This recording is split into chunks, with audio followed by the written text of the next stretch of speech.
Okay, so we've come to the swing studio, and you want to know how this is going to help your game. So what happens if we hit a bad shot? How can it help? You saw my last video. That was a rather fluky, dead straight one. So let's see if we can put a slightly more agricultural swing on it, so we can show you how things can help.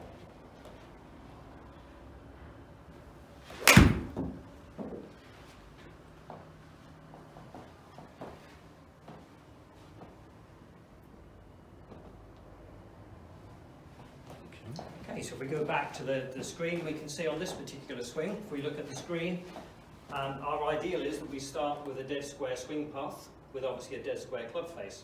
On this particular swing, I've come slightly inside the line.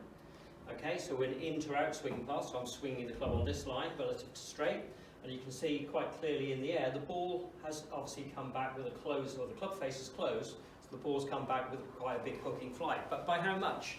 Let me have a look and go back to the computer and we'll tell you exactly what's happened. So the previous one, we had a dead square swing path. This particular one was 4 degrees inside the lines. The ball started to the right. My club face was 1,485 closed.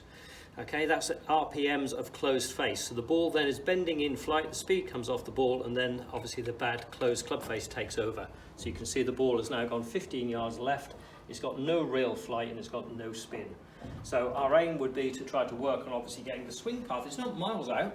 We can get away with 4 degrees inside the line, but we only want 300 or 400 of hook spin, which would bring the ball back to the middle. So what we tend to try to do is to try to encourage you to actually start the ball left of the target, so i.e. the opposing swing path, to see if we can correct the fault.